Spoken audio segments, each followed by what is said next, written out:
இப்போது இஸ்ரவேல் வாக்குத்தத்த தேசத்திற்கு மிகவும் அருகில்தான் உள்ளது. அவர்கள் மோவாப் சமவெளியில் யோர்தான் நதியின் அப்புறம் கானானை நோக்கி முகாமிட்டிருக்கிறார்கள். அவர்கள் நீண்ட பயணத்தை நடந்தார்கள். அற்புதங்களை பார்த்தார்கள். அதே நேரம் வனாந்தரத்தின் பழைய பழக்கங்களையும் சிலவற்றை இங்கு கொண்டு வந்தார்கள். இதற்கு முன் வந்த அதிகாரங்களில் பகைவர்கள் பயமும் சாபமும் கொண்டு இஸ்ரவேலை தடுக்க முயன்றார்கள். ஆனால் கர்த்தர் சாபத்தை ஆசீர்வாதமாக மாற்றினார். வெளியிலிருந்து வரும் எந்த வலிமையும் உடன்படிக்கை ஜனங்களை கட்டாயமாக வீழ்த்த முடியாது என்பதை கர்த்தர் காட்டினார். பின்னர் எண்ணாகமம் 25-இல் வரும் தாக்குதல் வேறுபட்டது. இது வாள் அல்ல, சோதனை. இது நேரடியான போரல்ல, கவனம் சிதறச் செய்து மெதுவாக தேவனை விட்டு அகற்றும் இழுப்பாகும். அதனால்தான் இந்த பகுதி முக்கியம். நமக்கு மிகப்பெரிய ஆபத்து பல நேரம் முன்னே நிற்கும் பகைவனல்ல, நமக்குள் இருக்கும் பலவீனமே.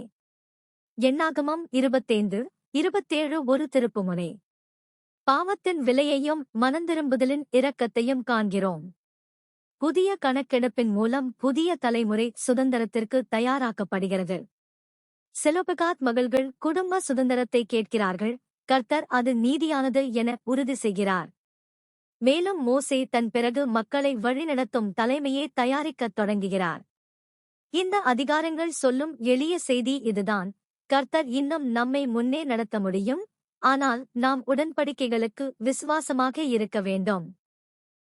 ஒரு சாதாரணமாகத் தோன்றும் மாலை முகாமை நினைத்துப் பாருங்கள். பலர் விதிகளால் சோர்ந்திருப்பார்கள், காத்திருப்பதால் சலிப்படைந்திருப்பார்கள். முகாமின் விளிம்பில் நின்று தொலைவில் காணும் விளக்குகளையும் ஒலிகளையும் கவனிப்பார்கள். ஒருவர், வாங்க, இது ஒரு உணவுதான், இது புதிய நண்பர்கள்தான் என்று சொல்வார். பல வீழ்ச்சிகள் நான் கிளர்ச்சி செய்வேன் என்ற திட்டத்தால் தொடங்குவதில்லை, தீங்கு தெரியாத சிறிய ஒரு அடியால் தொடங்குகிறது. எண்ணாகமம் 25-இல் தேவனை விட்டு விலகச் செய்யும் உறவுகளால் இஸ்ரவேல் ஈர்க்கப்படுகிறது. சமூகமாகத் தொடங்கியது ஆன்மீக துரோகம் ஆகிறது. அவர்கள் தேவனுக்கு சொந்தமல்லாத வழிபாட்டில் கலந்து கொள்ளத் தொடங்குகிறார்கள். இந்த அதிகாரம் பாவம் எவ்வளவு வேகமாக பரவ முடியும் என்பதை காட்டுகிறது. தனிப்பட்ட தேர்வு முழு சமுதாயத்திற்கும் காயமாகிறது. சிலரின் இதயங்கள் திரும்பினால் பலரின் விசுவாசம் தளர்கிறது. கர்த்தரின் பதில் ஒரு முக்கிய உண்மையை கற்பிக்கிறது: உடன்படிக்கைகள் முக்கியம். தேவன் நம்மை கட்டுப்படுத்த அல்ல, பாதுகாக்கவே செய்கிறார். நாம் உடன்படிக்கைகளை உடைத்தால் ஒரு விதியை மட்டும் உடைப்பதில்லை, நாம் ஒளியிலிருந்து விலகுகிறோம். ஆன்மீக வலிமையும் சமாதானமும் குறைகிறது. ஆனால் நம்பிக்கை உள்ளது. கர்த்தர் தம் ஜனங்களை மீட்கத் தொடர்ந்து செயற்படுகிறார். நிறுத்துங்கள், திரும்புங்கள் என்று அழைக்கிறார். மனந்திரும்புதல் என்பது வெறும் குற்ற உணர்ச்சி அல்ல, தேவனை நோக்கி உண்மையான மாற்றத்தோடு திரும்புவது, விசுவாசத்தை அழிக்கும் காரியத்திலிருந்து சுத்தமாக விலகுவது. இன்றும் இதே மாதிரியான சோதனைகளை சந்திக்கிறோம். சோதனை பல நேரம் சிரிப்புடன் வரும், கட்டுப்பாடில்லாத சேர்ந்திருப்பதை வாக்குறுதி செய்கிறது, இதனால் ஒன்றும் ஆகாது எனச் சொல்கிறது. சிறந்த பாதுகாப்பு பெருமை அல்ல, தாழ்மையும் நேர்மையான எல்லைகளும். என்னை நான் கேட்க வேண்டும், நான் எங்கே மிகவும் விளிம்புக்கு அருகில் நின்று கொண்டிருக்கிறேன்? என்ன காரியம் மெதுவாக என் இதயத்தை கர்த்தரை விட்டு இழுக்கிறது? இன்று அமைக்கும் ஒரு தெளிவான எல்லை நாளை என் உடன்படிக்கைகளை எப்படி காக்கும்? கர்த்தர் மன்னிக்கவும் சுகப்படுத்தவும் முடியும், அதே நேரம் வீழ்வதற்கு முன் பாதுகாப்பை தேர்ந்தெடுக்கவும் அவர் கற்பிக்கிறார். முகாமில் அனைவரும் குழப்பமாக இருக்கிற ஒரு தருணத்தை நினைத்துப் பாருங்கள். சிலர் துக்கப்படுவார்கள், சிலர் கோபப்படுவார்கள், சிலர் எதுவும் நடக்காதது போல நடிப்பார்கள். அப்போது நான் அமைதியாக இருப்பேன், இதில் ஈடுபட மாட்டேன் என்று சொல்லுவது எளிது. ஆனால் எண்ணாகமம் 25 அமைதி சில நேரம் சேதம் வளர அனுமதிக்கிறது என்று காட்டுகிறது. பினேகாஸ் ஒரு நெருக்கடியான தருணத்தில் முன்னே வருகிறார். அவரது செயல் ஒரு திருப்புமுனையாகி அலைக்கழிப்பையும் கிளர்ச்சியின் பரவலையும் நிறுத்துகிறது. இது கடுமையாக இருப்பதற்கான கதையல்ல, சுயநீதியாக இருப்பதற்கான கதையல்ல, இது உடன்படிக்கை விசுவாசத்தை மிகவும் தீவிரமாக எடுத்துக் கொள்வதற்கான கதை. சில நேரம் அன்பு என்பது பாதுகாப்பாக இருக்கிறது, சில நேரம் அன்பு என்பது ஆபத்தானதை இன்னும் பெரிய சேதம் செய்வதற்கு முன் நிறுத்துவது. இந்த பகுதியில் கர்த்தர் கவனிப்பது நீதியான தைரியம். கர்த்தர் பினேகாசை விசுவாசமானவர் எனக் கூறி சமாதானத்தின் உடன்படிக்கை அளிக்கிறார். சமாதானம் வெறும் உணர்ச்சி அல்ல, பாவத்தை விட கர்த்தரைத் தேர்ந்தெடுக்கும்போது அதிகரிக்கும் ஒரு வரம். பரிசுத்தத்தை காக்கும்போது, உடன்படிக்கைகளை மதிக்கும்போது அந்த சமாதானம் பெருகுகிறது. இன்றைய வாழ்க்கையில் இது எப்படி தெரியும்? ரகசிய பழக்கத்தை நிறுத்த தைரியம் தேவை. குடும்பத்தில் நேர்மையாக பேச தைரியம் தேவை. தொலைபேசியில் ஆன்மீகத்தை தளர்த்தும் ஒன்றை நீக்க தைரியம் தேவை. விசுவாசத்தை பலவீனப்படுத்தும் இடங்களை தவிர்க்க தைரியம் தேவை. நாம் நேசிக்கும் ஒருவர் விலகும்போது அன்பாகவும் தெளிவாகவும் பேச தைரியம் தேவை. இது தலைமையின் பாடமும் கூட. ஆன்மீகத் தலைமை என்பது சோம்பேறியாக இருப்பதல்ல, கோபமாக சத்தமிடுவதுமல்ல, அது தாழ்மையுடன் நிலைத்ததாக தேவனுக்கு விசுவாசமாக இருந்து அடுத்த தலைமுறையையும் உடன்படிக்கை வழியையும் பாதுகாப்பதாகும். ஆகவே கேள்வி: கிறிஸ்துவைப் போல சுத்தமாகவும் அன்பாகவும் இருக்க பினேகாஸ் போன்ற தைரியம் எனக்கு எங்கே தேவை? இன்று நான் செய்யும் எந்த ஒரு செயல் என் வீட்டிலும் என் இதயத்திலும் சமாதானத்தை திரும்பக் கொண்டு வரும்? முழு மனதுடன் கர்த்தரை தேர்ந்தெடுக்கும்போது அவர் உடன்படிக்கையின் சமாதானத்தை நமக்கும் அளிக்க முடியும். ஒரு பெற்றோர் தம் குழந்தை பாறைக்குன்றின் விளிம்பை நோக்கி நடப்பதைப் பார்க்கிறார் என்று நினைத்துப் பாருங்கள். அவர் மெதுவாகச் சொல்வதில்லை, உன் விருப்பம் என்றும் சொல்வதில்லை. அவர் உடனே தெளிவாக எச்சரித்து தடுத்து நிறுத்துவார். அது கொடூரம் அல்ல, அது அன்பு. எண்ணாகமம் 25 கடுமையாகத் தோன்றலாம், ஆனால் அது கற்பிப்பது தேவனின் எச்சரிக்கை இரக்கத்தின் ஒரு வடிவம். இஸ்ரவேல் உலகிற்கு உடன்படிக்கை வழிபாட்டை எடுத்துச் செல்ல தேர்ந்தெடுக்கப்பட்ட மக்கள். அவர்கள் உடன்படிக்கை வழிபாட்டை பொய்யான வழிபாட்டுடன் கலந்தபோது அவர்களுடைய அடையாளமும் எதிர்காலமும் ஆபத்தில் விழுந்தது. கர்த்தர் அதை புறக்கணிக்கவில்லை. நிறுத்தச் சொன்னார், தலைவர்களை செயற்பட அழைத்தார், ஜனங்களை மனந்திரும்ப அழைத்தார். உண்மை எளிது, பாவம் அழிக்கும், மனந்திரும்புதல் சுகப்படுத்தும். தேவன் பாவத்தை சிறியதாக கருதவில்லை, ஏனெனில் அவர் முடிவை பார்க்கிறார். பாவம் வளர்ந்தால் ஆன்மீக மரணம், குடும்பத் துன்பம், நம்பிக்கையின் முறிவு, ஆன்மீக வலிமை இழப்பு போன்றவற்றை தரும் என்பதை அவர் அறிவார். அதனால் அவர் முன்னதாக எச்சரிக்கிறார், தெளிவாகத் திருத்துகிறார். ஆனால் நம்பிக்கையையும் காணுங்கள். கர்த்தர் மனிதரை தூக்கி எறிவதில்லை, திரும்பும் வழியை காட்டுகிறார். சுத்திகரிப்பும் மீட்பும் சாத்தியம். தாழ்மையுடன் திரும்பினால் உடன்படிக்கை பாதை இன்னும் திறந்தே இருக்கிறது. இன்றைய பயன்பாடு: சிலர் சபையில் வரும் எச்சரிக்கைகளை கேட்டு மனச்சோர்வடைகிறார்கள். நான் ஒருவர்தான் இப்படி போராடுகிறேனா என்று நினைக்கிறார்கள். ஆனால் தேவனின் எச்சரிக்கைகள் அவமானப்படுத்தல்ல, மீட்கவே. பரிசுத்த ஆவி திருத்தும்போது அது தேவன் இன்னும் நம்மை அணுகுகிறார் என்பதற்கான அடையாளமாக இருக்கலாம். நீங்கள் விலகிக் கொண்டிருக்கிறீர்கள் என்றால் இன்று ஒரு எளிய மனந்திரும்புதலைச் செய்யுங்கள். கர்த்தரிடம் ஜெபத்தில் ஒப்புக்குள், சோதனையின் மூலத்தை அகற்று, தேவையானால் நம்பத்தகுந்த தலைவரிடம் உதவி கேள், பழைய முறையை புதிய முறையால் மாற்று. வழிபாடு, வேதவசனம், சேவை. நம் வீட்டின் சூழலையும் நினைத்துப் பாருங்கள். பாவத்தை சாதாரணமாக காட்டும் ஒன்றுகள் உள்ளதா? மெதுவாக இதயத்தை கர்த்தரை விட்டு இழுக்கும் நிகழ்ச்சிகள், பாடல்கள், பேச்சுகள் உள்ளதா? விசுவாசம் வளர ஒரு சுத்தமான ஆன்மீக சூழலை உருவாக்க கர்த்தர் அழைக்கிறார். தேவனின் நோக்கம் தண்டிப்பது அல்ல, இரட்சிப்பதே. முகாமின் முன் ஒரு எழுத்தர் பதிவுச் சுருளுடன் நிற்கிறார் என்று நினைத்துப் பாருங்கள். பெயர்கள் அழைக்கப்படுகின்றன. குடும்பங்கள் வரிசையாக நிற்கின்றன. குழந்தைகள் பெற்றோரின் அருகில் நிற்கிறார்கள். இது ஒரு அலுவலக பணி போல் தெரிந்தாலும் எண்ணாகமம் 26-இல் இது சுதந்திரத்திற்கான தயாரிப்பாக உள்ளது. முந்தைய கணக்கெடுப்பு வனாந்தரத்தின் ஆரம்பத்தில் நடந்தது. அதன் பின் பலர் மரணமடைந்தார்கள். நம்பிக்கையின்மை காரணமாக பல வாக்குத்தத்தங்கள் தாமதமானது. இப்போது வாக்குத்தத்த தேசத்தின் விளிம்பில் கர்த்தர் மீண்டும் தம் ஜனங்களை ஒழுங்குபடுத்துகிறார். எதிர்காலம் சீரற்றதல்ல, நிலம் ஒழுங்குடன் பகுக்கப்படும். குடும்பங்களுக்கு சுதந்திரம் கிடைக்கும். உடன்படிக்கை சமுதாயம் கட்டமைப்போடு மீண்டும் அமைக்கப்படும். உண்மை, தேவன் தம் ஜனங்களை தனிப்பட்ட முறையில் அறிகிறார், அதே நேரம் அவர் ஒழுங்கினூடாகவும் செயற்படுகிறார். கர்த்தர் நெருக்கமானவர், குழப்பமானவர் அல்ல. அவர் தயாரிக்கிறார், திட்டமிடுகிறார், ஞானத்துடன் நடத்துகிறார். இந்த கணக்கெடுப்பு புதிய தலைமுறை முக்கியம் என்பதையும் காட்டுகிறது. நேற்றைய தோல்விகளில் கர்த்தர் சிக்கிக் கொள்ளவில்லை, விசுவாசத்துடன் முன்னே செல்லக்கூடிய மக்களை எழுப்புகிறார். இதில் ஒரு மென்மையான எச்சரிக்கையும் உள்ளது. கணக்கெடுப்பு கடந்ததை நினைக்க வைக்கிறது. யார் மீதமிருக்கிறார்கள், யார் இல்லை. தேர்வுகள் ஆண்டுகள் கழித்தும் பாதையை வடிவமைக்கும் என்பதை இது கற்பிக்கிறது. கர்த்தர் மன்னிக்கிறார், ஆனால் தேர்வுகள் விளைவுகளை விட்டுச் செல்கின்றன. இன்றைய பயன்பாடு: சில நேரம் நாம் கர்த்தர் நம் வாழ்க்கையை சரி செய்துவிட வேண்டும் என்று விரும்புகிறோம், ஆனால் ஒழுங்கையும் நிலைத்த பழக்கங்களையும் விரும்பவில்லை. கர்த்தர் பெரும்பாலும் நம் எதிர்காலத்தை ஒழுங்கான படிகளால் கட்டுகிறார். நாமும் ஒரு ஆன்மீக கணக்கெடுப்பு செய்யலாம். என் விசுவாசம் எப்படி? ஜெபம் எப்படி? ஓய்வு நாள் வழிபாடு எப்படி? உடன்படிக்கைகள் எப்படி? குடும்ப பழக்கங்கள் எப்படி? அன்பான கணக்கெடுப்பு அவமானப்படுத்தாது, வளரச் செய்ய உண்மையை தெரிவிக்கிறது. கர்த்தர் மீண்டும் கட்டி எழுப்ப உதவ முடியும். உடன்படிக்கைகளின் அடிப்படையில் வாழ்க்கையை ஒழுங்குபடுத்த உதவ முடியும். அடுத்த தலைமுறைக்கு சமாதானமான சுதந்திரத்தை தயாரிக்க உதவ முடியும்.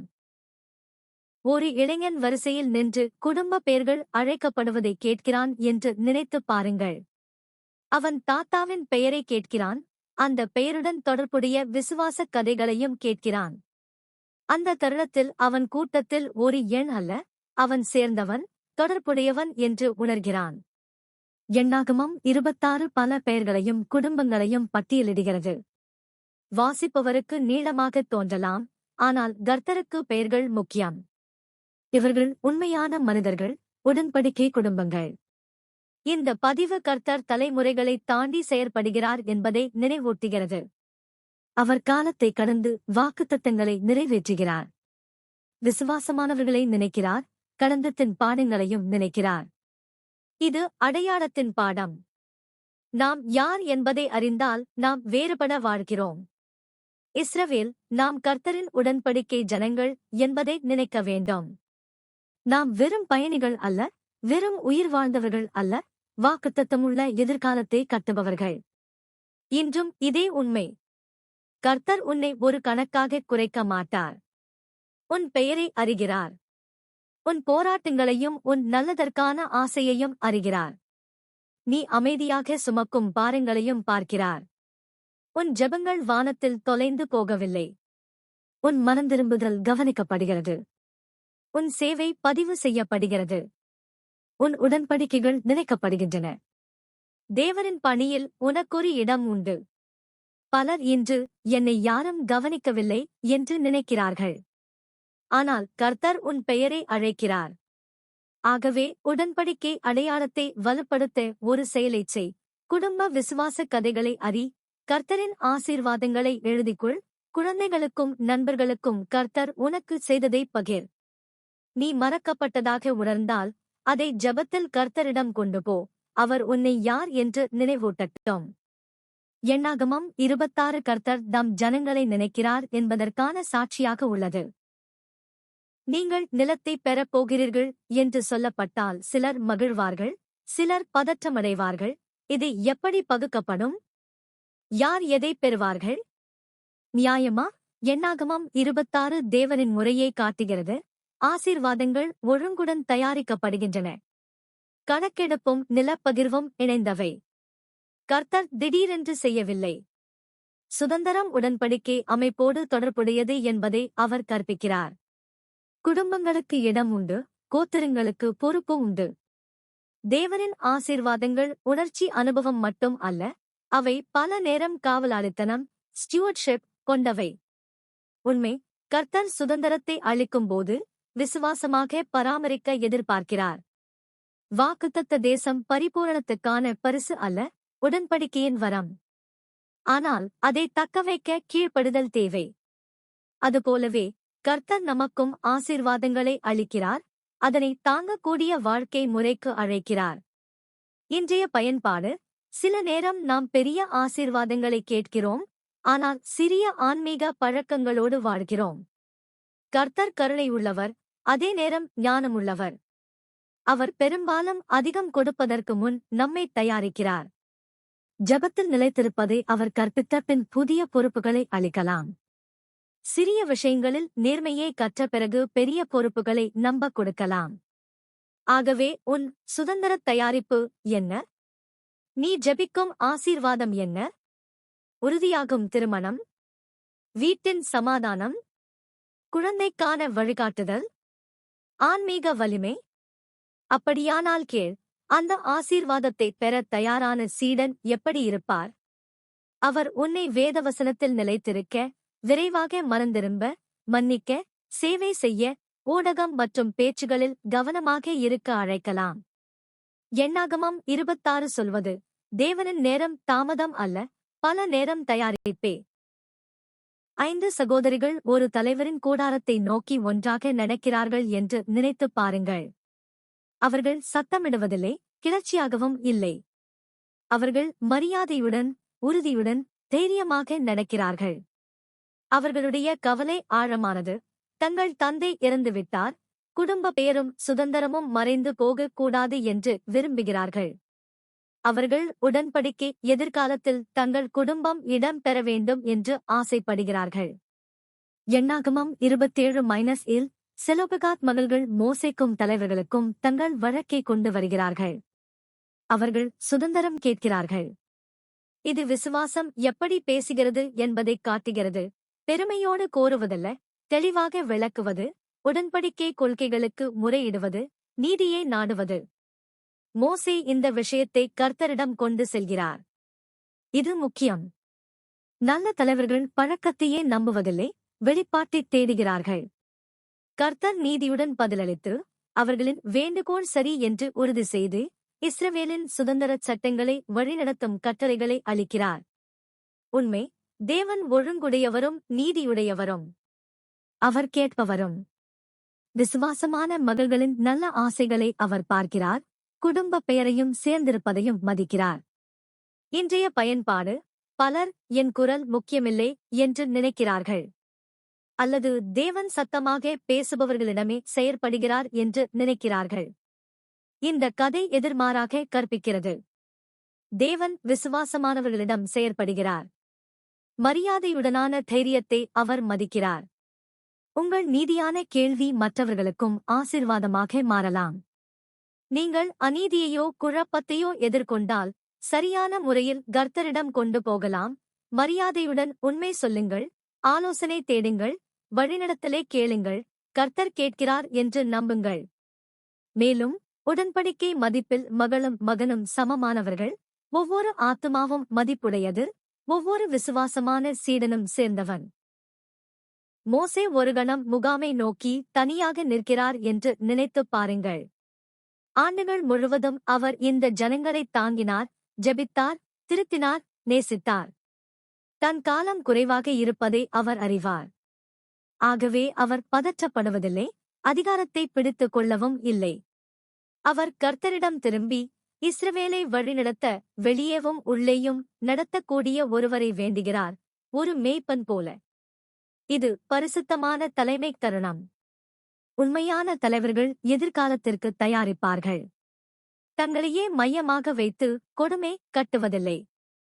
தொடரக்கூடிய விசுவாசத்தை உருவாக்குகிறார்கள். கர்த்தரின் உதவியுடன் மாற்றுத் தலைமையை தேடுகிறார்கள். கர்த்தர் யோசுவாவை மோசேக்கு காட்டுகிறார். யோசுவா புதிதல்ல, அவர் விசுவாசமாக சேவை செய்தார், கற்றார், தயாரானார். கர்த்தர் ஜனங்களின் முன்னிலையில் அவரை நியமிக்கச் சொல்கிறார். தேவனின் பணியில் தலைமை என்பது அழைப்பாலும் ஒழுங்காலும் வரும் என்பதை இது காட்டுகிறது, ஆசையால் அல்ல. உண்மை, கர்த்தர் தம் ஜனங்களை வெளிப்பாட்டினாலும் பரிசுத்த ஒழுங்கினாலும் வழிநடத்துகிறார். அவர் தலைவர்களை தயாரிக்கிறார், ஜனங்களையும் ஆதரிக்க கற்பிக்கிறார். இன்றைய பயன்பாடு, ஒவ்வொரு பெற்றோரும் ஆசிரியரும் தலைவர் யாருமானாலும் மோசேயிடமிருந்து கற்றுக்கொள்ளலாம். நான் யாரை தயாரித்து வருகிறேன்? நாம் குழந்தைகளையும் இளைஞர்களையும் சீடர்களையும் தயாரிக்கிறோம். நம் எதிர்கால சுயத்தையும் தயாரிக்கிறோம். அழுத்தம் வந்தால் வழிநடத்தப்பட உதவும் பழக்கங்களை நாம் கட்டுகிறோமா? இப்போது பரிசுத்த ஆவியின் குரலைக் கேட்க கற்றுக்கொள்கிறோமா? மோசே தாழ்மையையும் நம்பிக்கையையும் காட்டுகிறார். தேவனின் பணி தொடரும். இன்று நாம் விசுவாசமாக இருப்பதே நம் அழைப்பு. நாளையே கர்த்தர் பார்த்துக் கொள்வார். நாம் தயாராக இருந்தால் யோசுவாவைப் போல நம்மையும் அவர் சேவைக்கு தயாரிக்க முடியும். இந்த அதிகாரங்களின் முடிவில் இஸ்ரவேலை நினைத்துப் பாருங்கள். முகாம் இன்னும் வனாந்தரத்தில்தான் இருக்கிறது. ஆனால் ஏதோ மாற்றம் ஏற்பட்டுள்ளது. பாவம் எதிர்கொள்ளப்பட்டது. மனந்திரும்புதல் கேட்கப்பட்டது. புதிய தலைமுறை எண்ணப்பட்டது. சுதந்திரம் தயாராக்கப்பட்டது.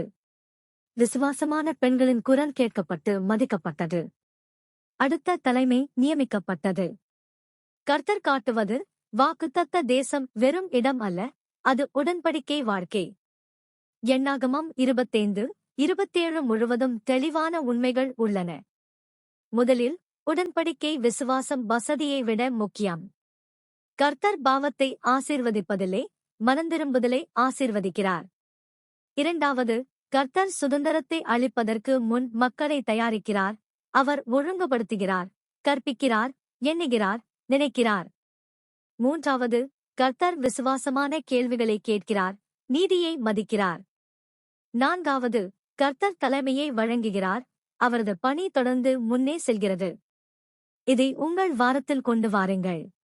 சீனத்துவம் பல நேரம் பெரிய நாடகமல்ல, அது நாள்தோறும் சோதனையை ஆரம்பத்தில் நிறுத்துவது, ஆன்மீகத்தை இருட்டாக்கும் காரியங்களை அணைத்து விடுவது, விரைவாக மனந்திரும்புவது, மரியாதையுடன் உண்மை பேசுவது, ஆன்மீக சரிபார்ப்பு செய்வது, வீட்டையும் குடும்பத்தையும் தயாரிப்பது. நீங்கள் தோல்வியடைந்ததாக உணர்ந்தால் எண்ணாகமம் 25-ஐ நினையுங்கள். பாவம் தீவிரம், ஆனால் திரும்புதல் சாத்தியம். நீங்கள் யாரும் கவனிக்கவில்லை என்று நினைத்தால் எண்ணாகமம் 26-ஐ நினையுங்கள். கர்த்தர் உங்கள் பெயரை அறிவார். எதிர்காலம் அல்லது நீதியைப் பற்றி குழப்பமிருந்தால் எண்ணாகமம் 27-ஐ நினையுங்கள். கர்த்தர் விசுவாசமான குரலைக் கேட்டு வழிநடத்துகிறார். அடுத்தது என்ன என்று பயமிருந்தால் மோசே மற்றும் யோசுவாவை நினையுங்கள். நீங்கள் காண முடியாததை கர்த்தர் ஏற்கனவே தயாரித்து வருகிறார். ஒரு எளிய அழைப்பு. இன்று ஒரு உடன்படிக்கை பாதுகாப்பை தேர்ந்தெடு. ஒரு எல்லை, ஒரு ஒப்புக்குள், ஒரு புதிய பழக்கம், அல்லது வீட்டில் ஒளியை மீண்டும் கொண்டுவரும் ஒரு உரையாடல். பிறகு உடன்படிக்கையின் சமாதானத்தை கர்த்தரிடம் கேள். கர்த்தர் உங்களை படிப்படியாக முன்னே நடத்துவார்.